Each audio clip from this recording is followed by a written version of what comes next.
This is the S.J. Childs Show, hosted by S.J. Childs, streaming on all podcast platforms and on YouTube. Find us on all social medias. The S.J. Childs Show, bringing value to families through education and resources. Check us out weekly, where we'll have new and exciting guests. Thanks so much for your support. Enjoy the show. This episode is brought to you by S.J. Childs Books for Children. Visit sjchilds.org today to check out their special needs book collection. Teach inclusion and neurodiversity in this special 7-book collection. Get yours today. This episode's sponsors include Blinky Minky Blankets, handmade double-sided Minky blankets, highest quality and craftsmanship, creating your perfect blanket for your loved one as a special forever gift. Code word the mouth for discount today.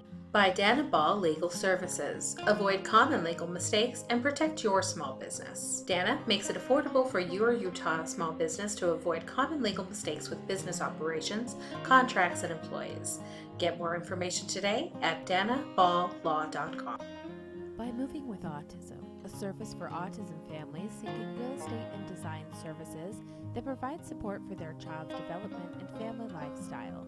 Natalie Castro is a Utah autism real estate specialist and autism sibling whose mission is to connect families to community support with sensory-friendly designs and relocation services. By Elevation Chiropractic Center. Get started on your path to full health. Elevation Chiropractic Center uses the upper cervical chiropractic technique to get results by identifying and solving the root issues of your medical condition quickly and safely. Elevation Chiropractic Center, Salt Lake City, Utah. This story is brought to you by Water and Body Basics, West Valley City, Utah.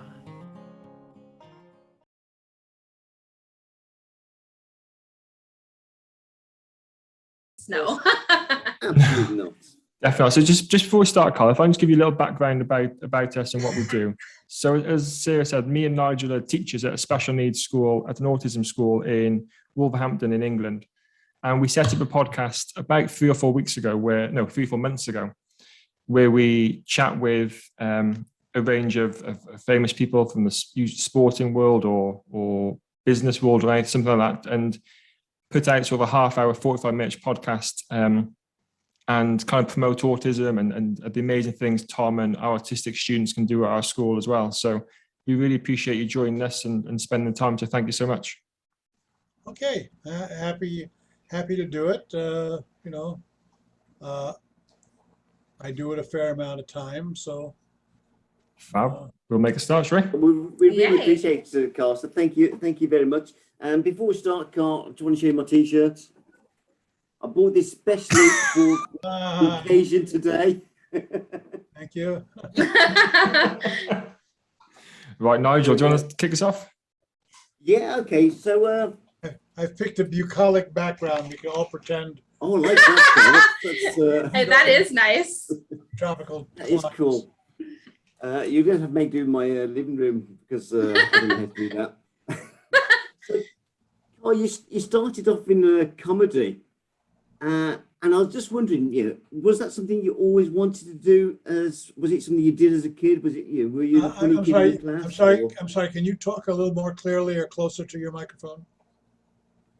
Move the microphone to that. Okay. Sorry, Carl.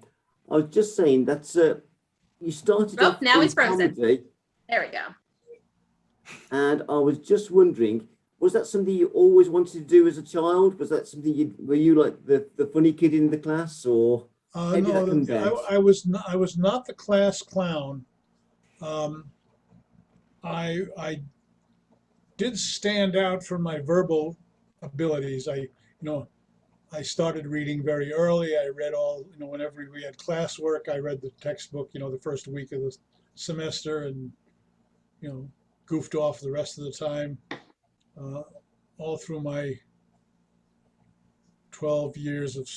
16 years of schooling, all I remember as a constant refrain was, Carl's not living up to his potential, which was fine with me because I was I was trying to get by on the minimum effort, but I noticed very early on that uh, I could read, I could write, and it was easy, and I was rewarded for it. I would get high grades. Teachers would like me. I could write a term paper, in an evening. I didn't have to, do any research. Um, so I had that verbal facility, which stood me in good. And then uh, when I joined the committee in San Francisco, I noticed that my outgoing ways leaned toward comedy. I would, do and say stuff to get laughs. And at the committee, that was our stock and trade. I mean, that's what we were in business for, was to get laughs. So I did. And then one thing led to another. So you mentioned the committee there. I mean, the committee is a bit of a melting pot of talent, wasn't it? There's some big names that came from the committee. Oh, there was a lot of us. Peter Bonner's the director and actor. Howard Hessman, actor named Mel Stewart, kid named Chris Ross, who did very well before he died. In those days, improvisational acting, it's hard to think back, 55 years, but back in the 60s, improvisation was to acting what the actor's studio was to the previous generation, when actors learned the Stanislavski method. And then the next generation of actors, or the actors that came of age in the 60s, were all about improv and the rules of improv, and everybody was starting an improv company. When I started, there was like 4 improv companies in America, and everybody who practiced the craft, we knew each other, from different companies in different cities. There was the Premise, the Committee, Second City, and Compass Theater, and that was about it. And then after that, of course, came the deluge. The Groundlings, Upright Citizens Brigade. Hundreds of every 5 or 6 or 7 people that got together said, "Let's start an improv company." So they did, But I was happy to be there first. I always think that improv is one of the most difficult things, because you're there on the spot and you've just got to make it up as you go along. How did you find that? Well, you do make it up as you go along, but there are rules. I mean, the most popular one has become a cliche. It's called yes and. Because in school, in drama school, you're taught that conflict is drama. The drama is conflict and resolution. And improvisation, the success of an improvisation comes from the agreement of the improvisers, the willingness to accept whatever reality is put in front of you and subsume it and make it your own reality, and contribute to it, to reply in character and reply appropriately to the place that you've just created out of nothing. You have to be mindful, you have to pay attention. Listening is the more important than speaking. The more you hear, the more you can do, and the better you get at it. And it's funny that in a well improvised scene where the actors are really on top of their game, it's almost impossible to tell it from a scripted scene that they've been performing for years, because every line seems to flow organically from the line that came before it, and the scene builds its own rhythm and pace. And when you get to a blackout, if you're lucky, the light man will realize that and turn the lights out, and the audience will applaud like crazy. It sounds simple, but that's how it works. I don't think it is simple for 1 minute. Carl, you moved on from the committee to doing comedy writing. Is that right? Have I done my research correct there? Yes, I started as a stage manager and a technician. And then I became an actor in the committee in San Francisco. And then the committee came to Los Angeles. We opened an edition of the show on the Sunset Strip in LA, and in the heart of, hip LA. And we were seen by everybody. We got surprisingly good reviews across the board. We got a rave from Daily Variety and Hollywood Reporter, which were the two trade papers. We got raves from the LA Times and the Herald Examiner, which were the mainstream dailies. And we got raves from the Avatar and the LA Reader, which were the underground press. So, we kind of covered the spectrum, and we were doing comedy every night, 6 nights a week, 13 shows a week. And people saw us, especially producers and directors of other things, including the Smothers Brothers, who hired me as a writer-performer, and Robert Altman, who hired me as an actor for MASH, the original film I was in. So, coming to LA was, as we all knew, would be a big career move and would change our lives as we joined the mainstream. Because we were always proud of our kind of collective, rebel position as outliers. But, we got popular, so it wasn't, so easy to be a rebel outlier when the mainstream admires you and wants to see you. So, and the Smothers Brothers, we won an Emmy that year. So it was, that. Was there an appetite for sort of rebellious comedy? What's that? I was saying, was there an appetite for rebellious comedy? I'm just thinking the 1980s when the alternative comedy scene came into fashion in the UK. Was it a similar sort of thing for the in America? Well, the UK had its own tradition going back to the Goon shows. The Goon shows gave us musical acts like Flanders and Swan, and Beyond the Fringe, and then from there it was a small leap to Monty Python and the Young Ones. A lot of great English comedy, along a separate tradition. They didn't come from improv; they came from clever Oxbridge grads who formed their own companies and performed. French and Saunders were brilliant. I stumbled on them. I was in London, and I went to see. I guess I was in London at some period of time when the arts were exploding. I walked into a jazz club on Oxford Street and heard Birelli Legren, who was 16 at the time, playing. And I went to a comedy club in Soho, or the West End, right around there. And I saw French and Saunders and Alexei Sales, and just the people who went on to become the Young Ones. But at that time, when French and Saunders were doing a routine called American Girls, about two American girls who see each other at the airport, and I could have sworn they were American. They did the voices so perfectly. And then later I discovered they were as English as all get out. They did a very funny TV series. Their first season was brilliant. So there was there was a lot of really good funny stuff going on both sides of the pond.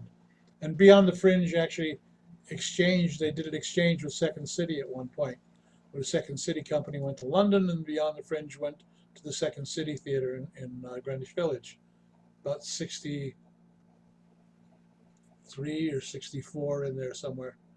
I don't remember exactly when, 62 maybe. But the improv was the wave of the future. Now it's everybody does it. So, how did you make? Because you said when you were in the committee, you consider yourself an actor. I'm sorry. So was it quite natural, sort of moving into acting in films? I'm sorry. Say again. Yeah, When you was in the committee, you said you started life as an actor in the committee. So was it quite natural for you to move on to being an actor in films? I think everybody's dream is to be a movie star. At that time, in the '60s, everybody in rock and roll wanted to be in movies, and everybody in movies wanted to be in rock and roll. It was kind of funny, but the natural progression of things was, you were discovered as an unknown. You made a success. You got on the broadcast media. If you were a stand-up comic, you got your own TV show like Seinfeld or many of the others. Tim Allen. The sitcom world was full of people who were successful stand-ups, who, as a result of their successful stand-up, got a show. Ray Romano. I mean, that's what replaced vaudeville, I guess, as the training ground. So, I was lucky enough to have my feet in all camps. I was an improviser. I was a young actor in Hollywood. I was writing successful television comedy. It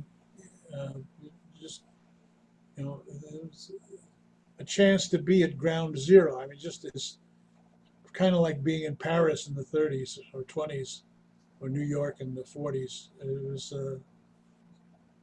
It was a great time, and I lucked into it, and I had made a decision when I left college. I graduated, and I kind of made a vow. I said, "Oh, I'm only going to work in show business. I know I can write.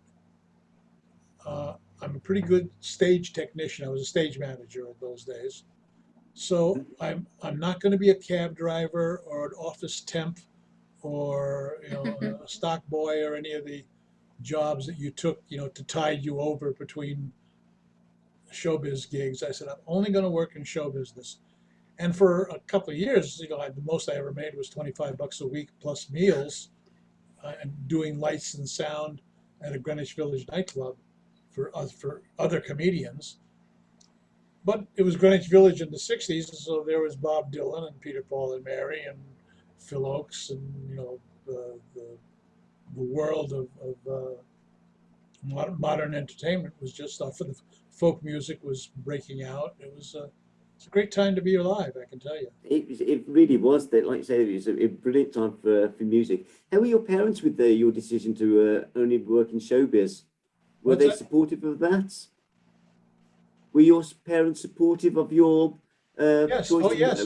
My father was a civil engineer, and at one point I was changing colleges. I had applied to Cornell Engineering School, and I'd been accepted on a wait list. I'm glad I didn't go, because I would have had to be an engineer like my father. But I went to Syracuse and fell in and became a drama and journalism major, because they had excellent drama school and excellent journalism school. So I got a dual major in drama and journalism. But my father, who was a product of the Depression, who took a job that he did not like much. He wanted to be a civil engineer, building roads and bridges and things. But it was the Depression, and the best steady job he could get was as an engineer, was working for the city of New York in the Department of Housing and Zoning, doing permits and inspections and zoning disputes. And he didn't much like it. It was bureaucratic. It was nothing like field work. But he had kids on the way in World War II. The kids, my sister and I, were his deferment. So he was almost too old for the draft. Plus, he had 2 kids, so the Army wouldn't take him.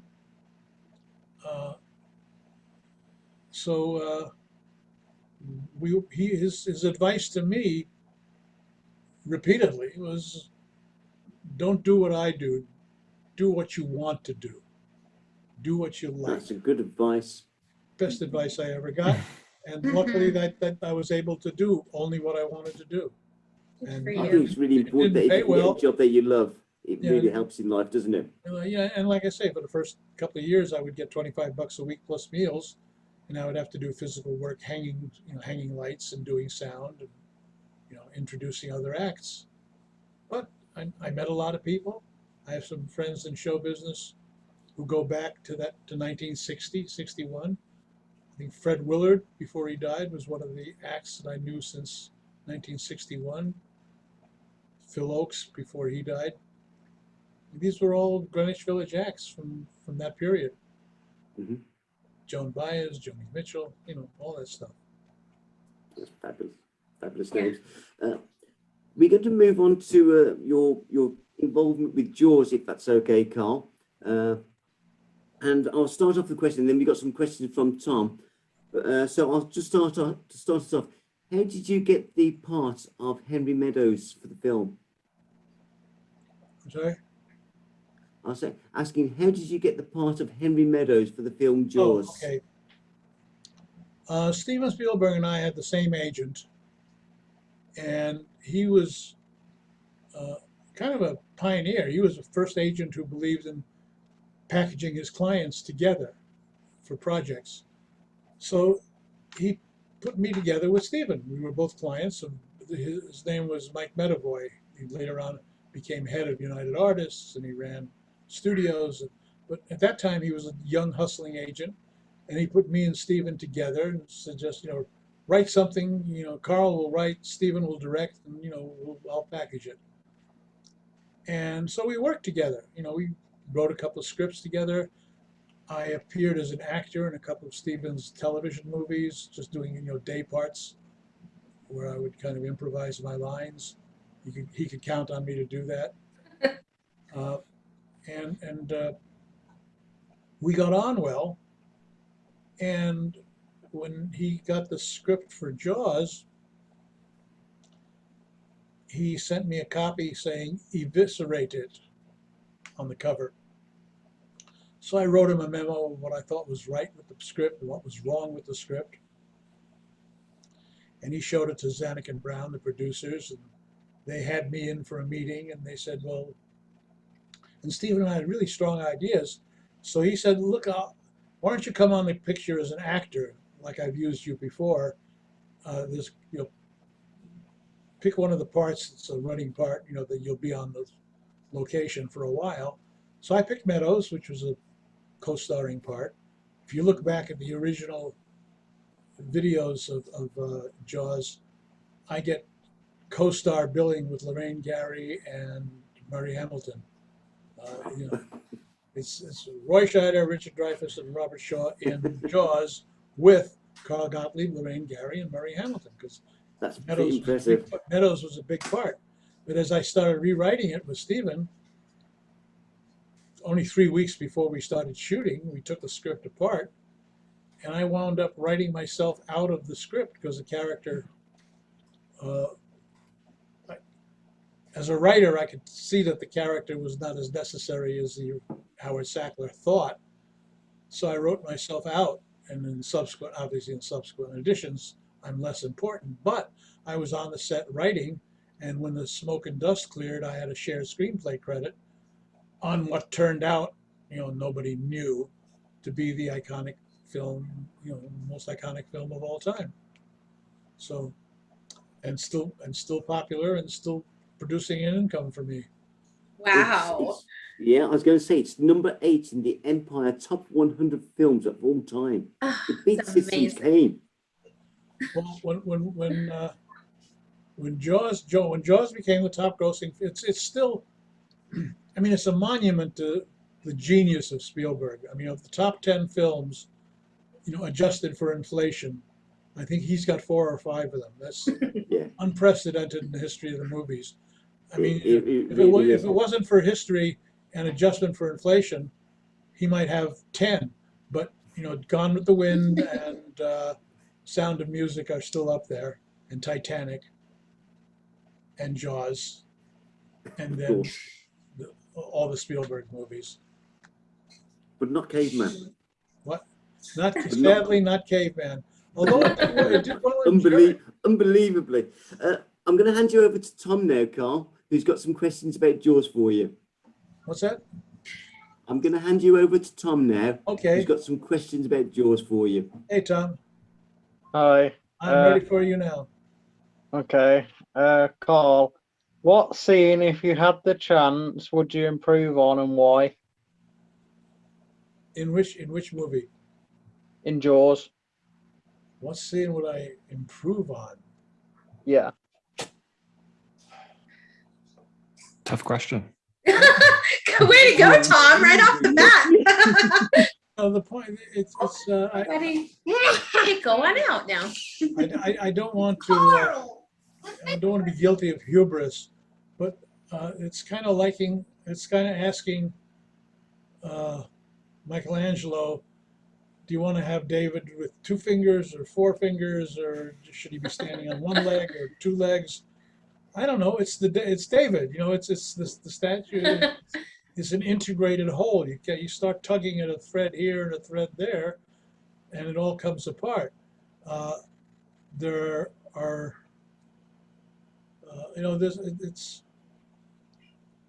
I don't know what I would change.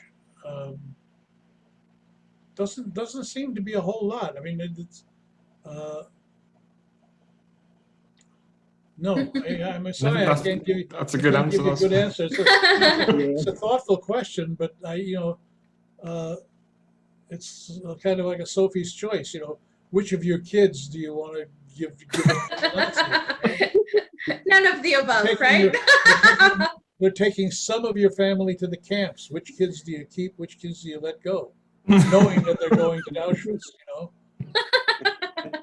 Which of them does more chores? Oh, What's that? Who does more chores? Yeah. Good question, Tom. What's the next one, Tom? Well, the next one's pretty detailed because I found it out from the documentary. But have you ever found out what happened to the extended Alex death scene? And what I mean by that is there was a scene that was basically lost in time where it was more detailed and dark, where they actually used the animatronic shark. But I've always wondered, like, is the scene definitely on cutting room floor or not? There's very few outtakes in Jaws because we use almost all of it. There's some outtakes on the Blu-ray and on the documentaries, but there's not much, and there's certainly not much in the way of a complete scene. There's a scene with the Quint intimidating the kid in the music store, and maybe a couple other scenes, but the movie is one of those things that's like when you're cooking and you're improvising and you're throwing some meat and spices and chicken, you're simmering it, and you've got the stock pot boiling over there, and you put it together, and it's a prize-winning dish that people go crazy. First of all, it's very hard to recreate it because you may not have written the recipe down precisely, and there's a function of so many uncontrolled variables, like the how long it was at a high heat, how long it was. There's just so many variables involved, especially with show business. It's not, you can make formulaic movies. God knows the big superhero and action movies are all kind of a familiar template. But Jaws, doesn't fit the mold. It's a 2-act structure instead of a 3-act structure, and it's just not conducive to hyper-analysis, in my view. I mean, people make a career out of it, and there's websites all over where they are exploring it, but it's just very hard to quantify. Well, Tom, what's the next one, Tom? How grateful did you feel when Jaws became the successful movie it is known as today? Well, obviously, for career reasons and for ego reasons, I was very happy. I mean, You can't buy that. It just happens. And I was lucky enough to have two movies that I worked on become icons. Jaws in the horror action genre, and The Jerk, which is a balls out comedy. And both of them are iconic films in their genre. But the Jaws came first, and it's you just have kind of, I guess you just kind of have to accept it and not let your ego get out of control. I mean, obviously it gives you a healthy ego knowing your name is on an iconic film. My favorite thing with having done that movie is when you're chatting with a stranger in an airport or someplace, and they say, "What do you do?" And I say, "I'm a writer." And they say, "Oh, anything I might have seen." And sometimes, if they're nice people, I say, "Yeah, I did a little movie called Jaws." And oh my God, I'm gonna. But if they have an attitude when they say, "Oh, anything I might have seen," in that kind of snarky way, I go, "Yeah, Jaws." And they, Put it back on him. yeah, and there's no more snark after that. Yeah. Then it's then it becomes hero worship, which is a little trying, but I don't mind it. And it's just something you can get used to. Writers, and especially comedy writers, don't have groupies.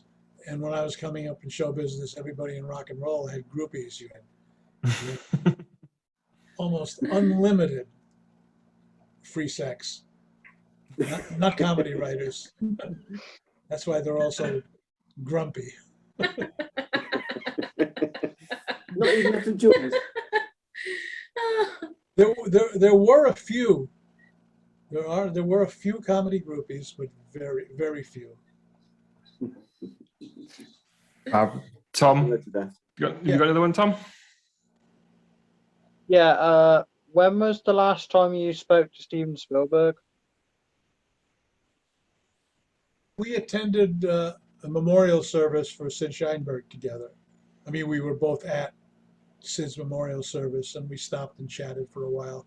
But like I say in the Jaws log, nowadays the only time I ever see him is we're both wearing tuxedos, and it's an industry event of some sort, and he's now Steven Spielberg. I mean, capital boldface, and I'm not. I mean, that's why he hangs out with Tom Hanks. There's a trajectory that you should be aware of that comes with fame. You're scuffling, you're working with a bunch of your broke friends, you're all young actors together, or young comedians working bars and open mic nights and stuff. Then you become successful, and you become more successful, and you become a star, and you're still hanging out with some of your friends.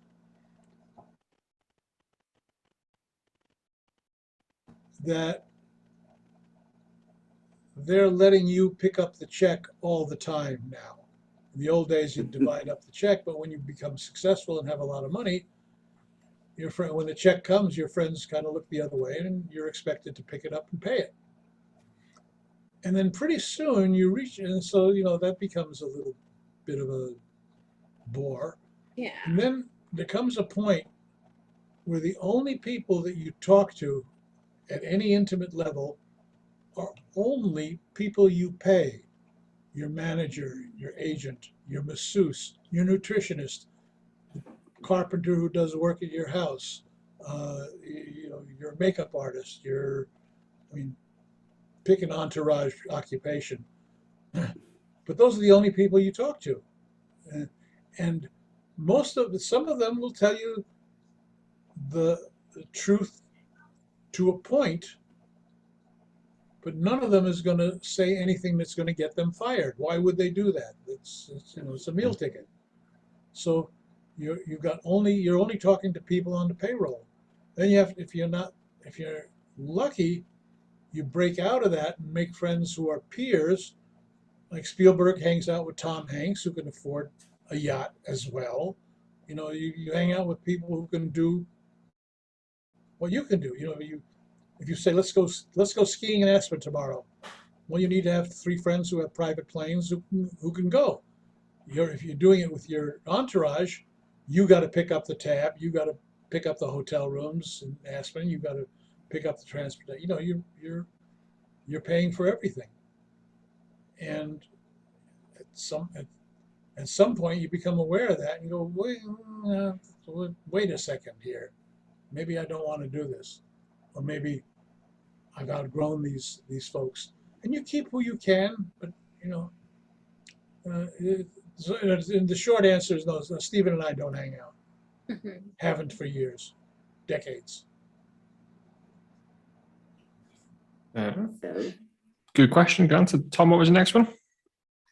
Are you planning on seeing the Jaws replica shark at the Academy Museum of Motion Pictures? I'm hoping to eventually see Bruce himself.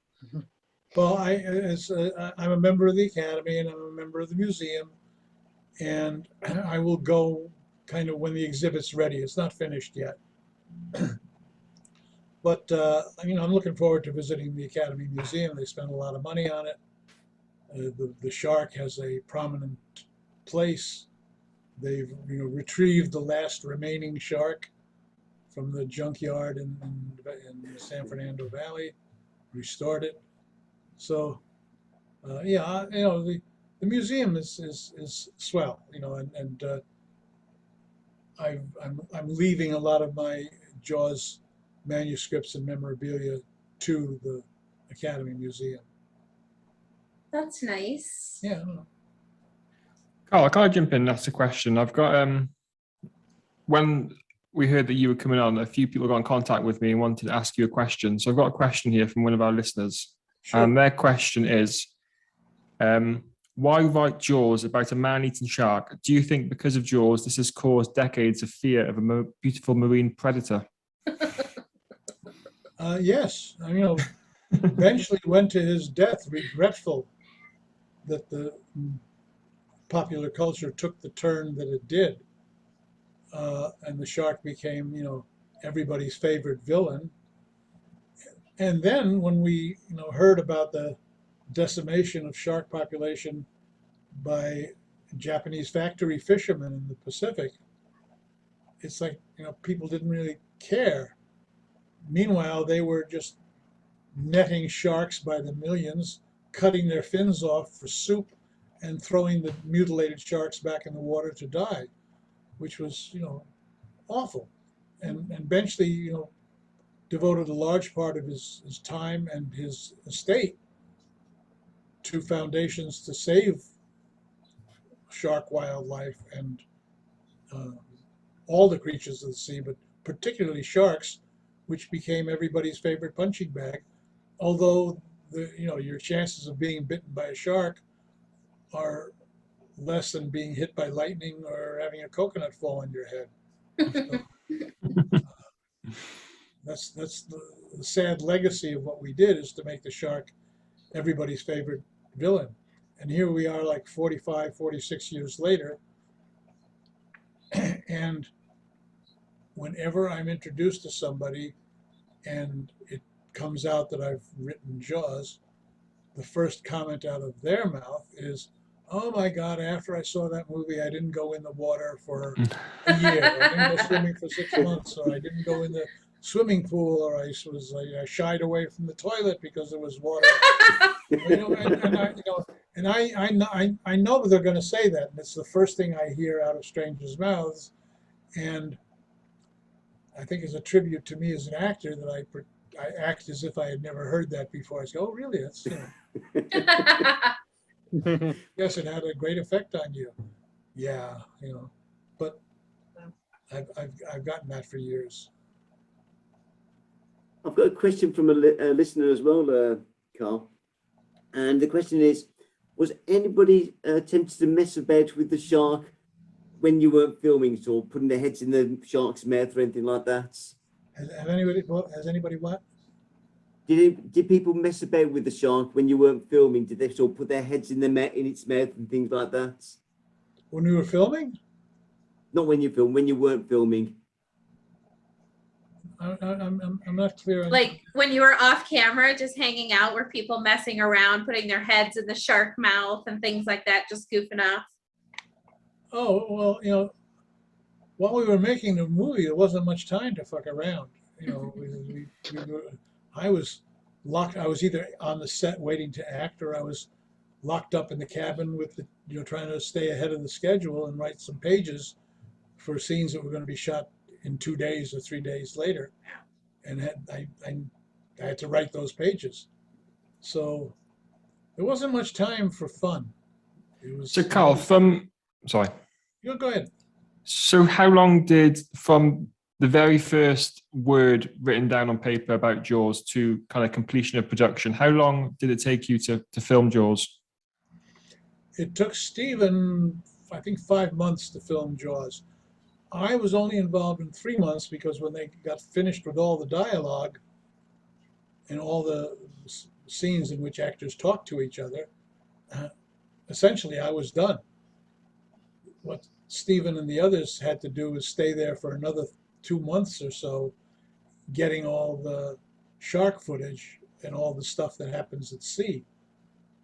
But once that boat sails out to sea, essentially my job was over. Except for, of course, the Indianapolis scene, which I had written before. That was filmed on shore. Once they had filmed every dialogue scene and everything that was written per se, every written word was acted and recorded and photographed. Then I was done, and I had saved up enough money to buy a little BMW 2002, a little square BMW from 1974. My wife and I bought a new BMW with my money, and we drove it to California, stopping in Nashville to visit our friends who were shooting Nashville. And then a couple of months later, the guys got home from the vineyard, much the worse for wear.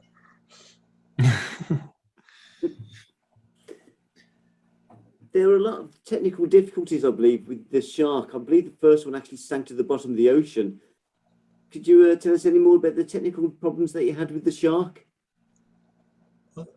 Again, say? Sorry, Nigel said were there any technical difficulties with the shark? We heard that the first shark maybe sank to the bottom of the ocean. So was it quite difficult to work with the shark?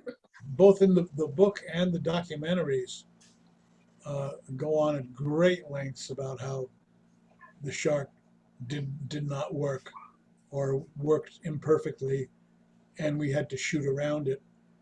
And luckily for everybody, Stephen and I were both fans of a 1950s horror film called The Thing, in which you don't see the monster until 40 minutes into the film. So we said, well, let's take a tip from The Thing.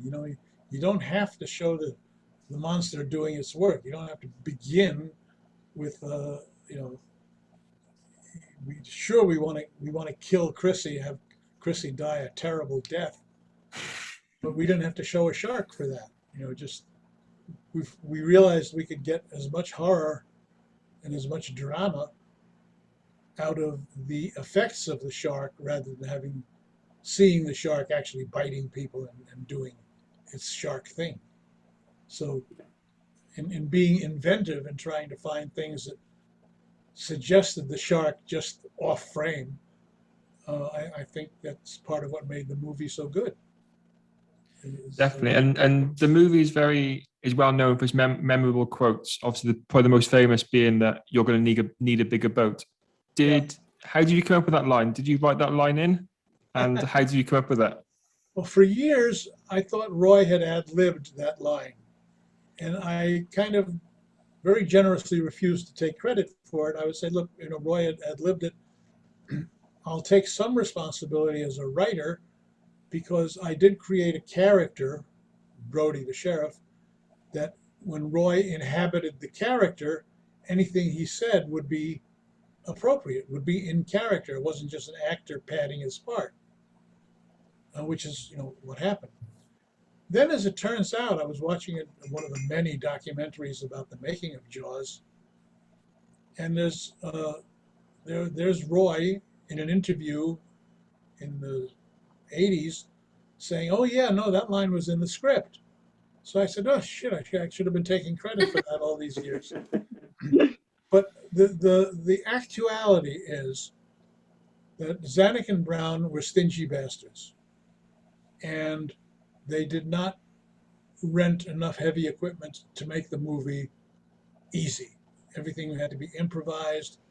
All the camera equipment was on this barge called the SS Garage Sail, and people kept saying we're going to need a bigger boat, because they did. They needed a bigger boat for equipment, for the crew to have their lunch if they were at sea.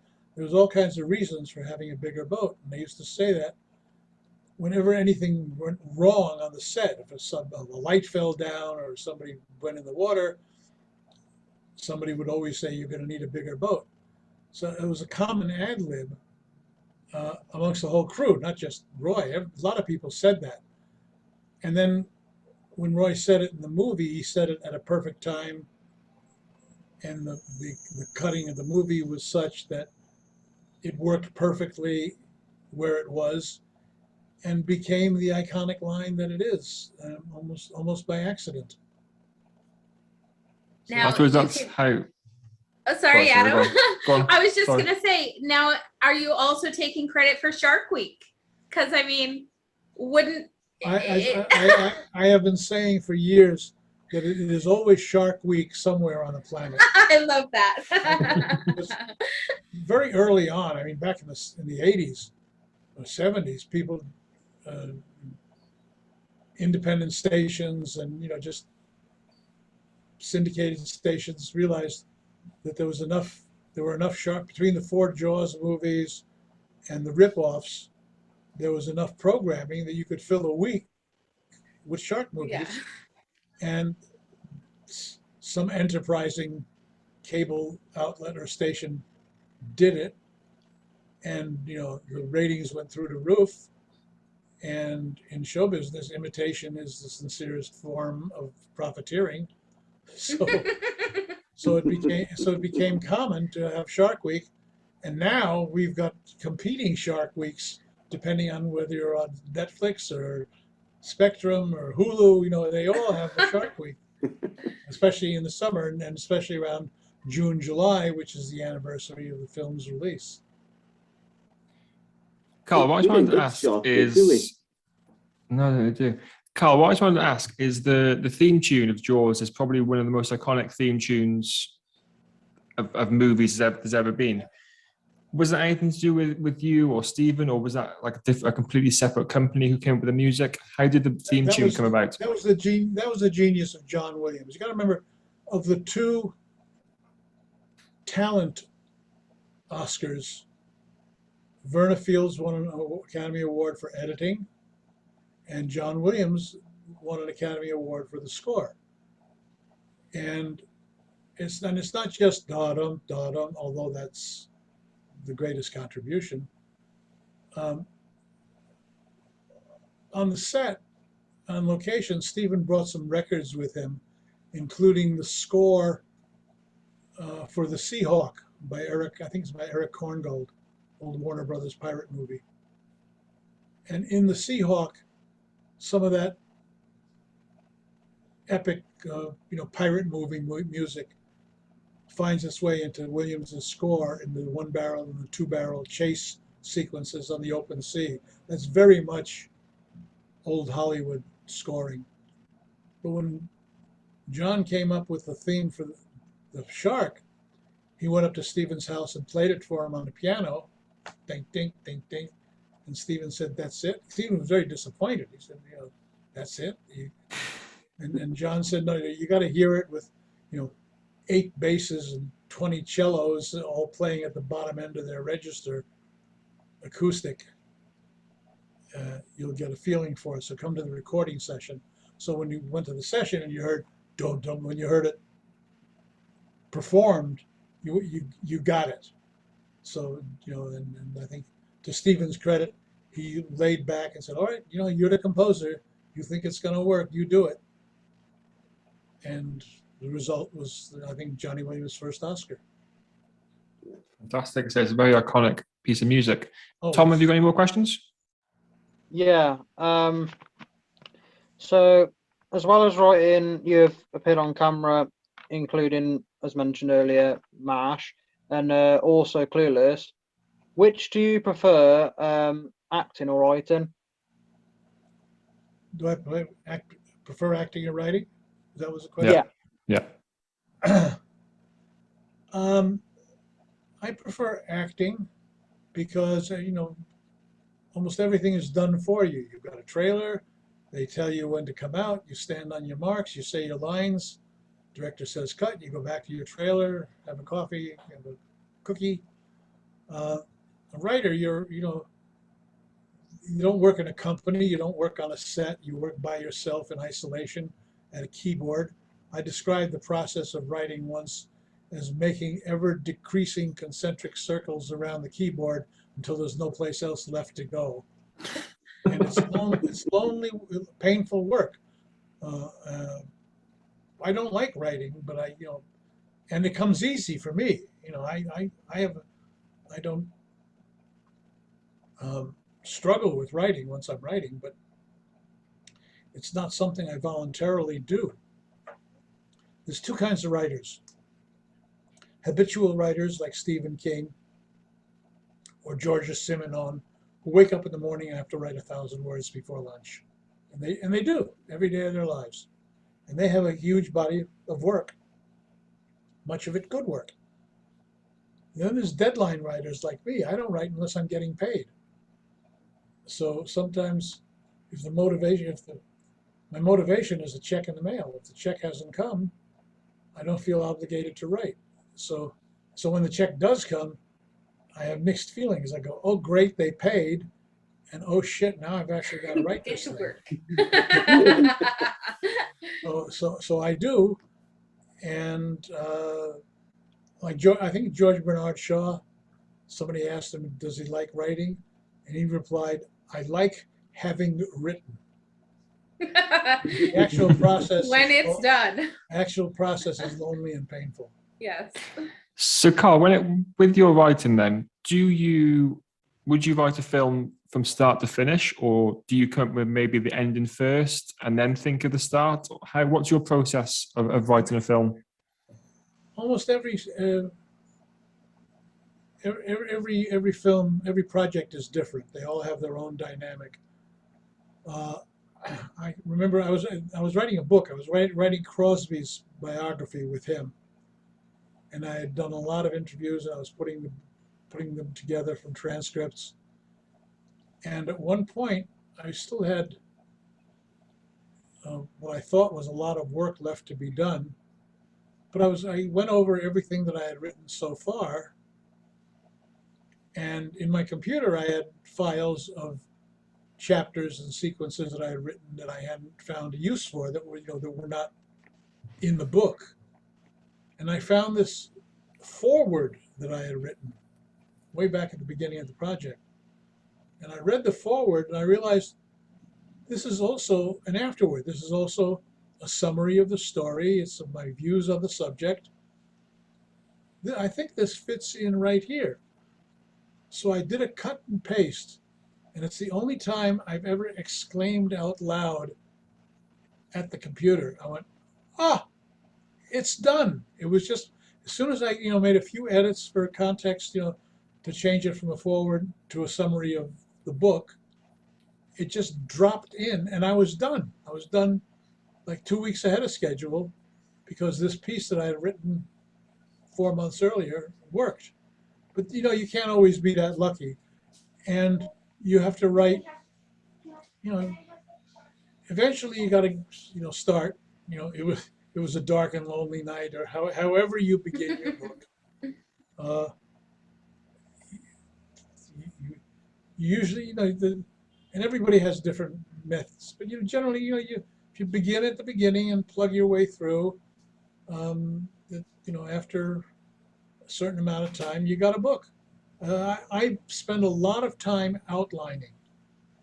I don't begin writing a book or a screenplay until I've outlined it pretty thoroughly. Then it's relatively easy. I put the outline in my computer, and at the top of I start writing the first page of the outline, and as I write it, I delete it from my file, so now I've got a completed first scene, and the rest of the outline, I can just scroll up and see what I've got left to do. So I work my way through until toward the end there's only, a page or so left, and behind me on top is the finished work, or at least the finished first draft, ready for editing. So that's the process. And a lot of books that I'm reading now, contemporary fiction, it seems to be a trend in contemporary fiction to write out of continuity, to write out of time, to write parallel stories. So a lot more work goes into the organization of the elements than the simple narrative and then what happened, which is more traditionally how books are written. Fair enough. Do you think Mine only take me like 5 minutes, so I got lucky in the poetry for children. It's quick and fast. It takes me ages just to do a limerick. Only 5 lines. Carl, I was going to ask. I've forgotten what I was going to ask you there. Adam, if you'll repeat the questions, you have the best mic. So what's he saying? With this thing, I was going to ask: are you still involved in films? Adam? He said, "Are you still involved in any films?" No, there's a couple of scripts that I wrote that are out there looking for a director or financing, but they're past projects, and if something comes of it, it'll be a pleasant surprise. But I'm not working on anything currently. No, currently I'm just taking care of my health. That's my job. Stay alive. That's a very good job. I have one Tom, more question. Sorry. Go on, Nigel. My question is: if there's to make a reboot of Jaws, if there's to add to the franchise, would you like to be involved with it again, Carl? So Nigel said, if there was a reboot of Jaws, if you're going to make another film, would you like to be involved?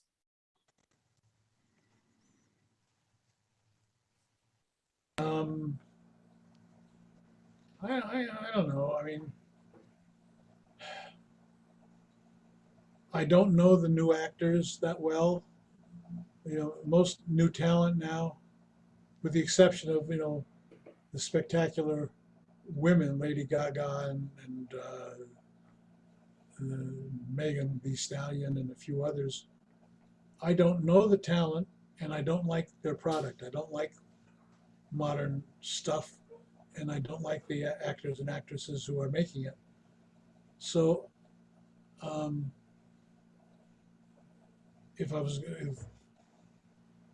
going to reboot Jaws or do something with it, I don't know.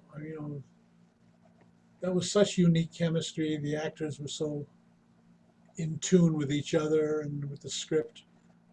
Nobody had an ego except Spielberg, and he kept it under control. So I don't think about it much, because it's like if you're going to remake Casablanca, who are you going to get to play Humphrey Bogart? Come on, you don't remake Casablanca. Yeah. Once you've got perfection, why It's a bit of hubris to compare Jaws to Casablanca, but it's one of those films that everybody seems to agree in every forum, in every social media platform, that it's not a film that should be remade ever. And lots of luck getting it past Spielberg. Before we come to the end, Tom, maybe have you got one more question before we finish? Yeah, you won an Emmy Award in 1969 for your contribution to the Smothers Brothers Comedy Hour. Where did you display the award in your house? Oh, I have a little table in my living room with a little stack of statues on it, and a lot of lucite plaques. There's a little hero worshippers shrine set up, so visitors can see my statues. Love that. Fair enough. Carl, just before we finish, is there any chance? So one of our listeners, his name's called Mark, and he is the biggest Jaws fan I think I've ever seen in my life. He's a massive Jaws fan, and he's asked if there's any chance you could just give him a little shout out, a little hello, and kind of thank you for being such a big fan of Jaws. He's asked me plenty of times if there's any chance you could do that, because he's a big fan of Jaws and a big fan of yours. Where should I do it? I mean, I'll do it right here. What's his name? So Mark, just hi Mark, thanks for being a big fan. And okay, you can snip this out of your recorded version and play it. Yes, I will. Hey Mark, I hear you like the Fish movie, and I'm flattered and delighted that you do. And remember, if you hear that music, don't go in the water, and enjoy everything about the movie that I know that you've surrounded yourself with, and know that I had a good time making it, and I have a good time remembering it. So keep up the good work, and you'll be part of the general public that makes sure that the memory of the movie lasts for generations. Good luck. Fab, thank you. He'll be over the moon with us. Thank you so much. That's so nice. If is there anything else, or Nigel, Tom, Sarah? Oh, I just thank you so much, Carl. I'm so glad that I reached out to you. I know it was kind of strange, but I'm so glad that it worked out, because I know that there's one thing I love. It's celebrating our youth and adults with autism, and helping. I know this was so special for Tom, and just that makes my heart feel so wonderful. So thank you so much. My pleasure. I'm glad you all enjoyed it. It's been fantastic. Thank you, Carl. We'll do Yes. it. I wanted to quickly thank you, Carl, because it's a pleasure talking to you, because Jaws is my favorite movie. So thank you. What's that photo just over your left shoulder or right shoulder? I can't tell. That white one. It's of a game series I like, Kingdom Hearts, the second one to be exact. Oh, okay. Yeah. Okay. Thank you so much, Carl. I really, really appreciate it. I really appreciate your time and everything you've done. So thank you so much for joining us today. My pleasure.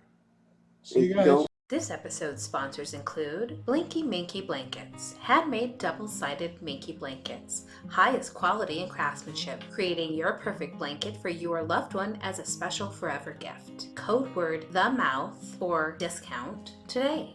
By Dana Ball Legal Services. Avoid common legal mistakes and protect your small business. Dana makes it affordable for your Utah small business to avoid common legal mistakes with business operations, contracts, and employees. Get more information today at danaballlaw.com. By Moving with Autism, a service for autism families seeking real estate and design services that provide support for their child's development and family lifestyle. Natalie Castro is a Utah autism real estate specialist and autism sibling whose mission is to connect families to community support with sensory-friendly designs and relocation services. By Elevation Chiropractic Center. Get started on your path to full health.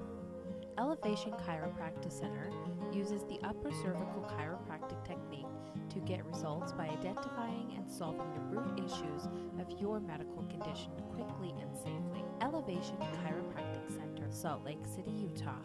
This story is brought to you by Water and Body Basics, West Valley City, Utah.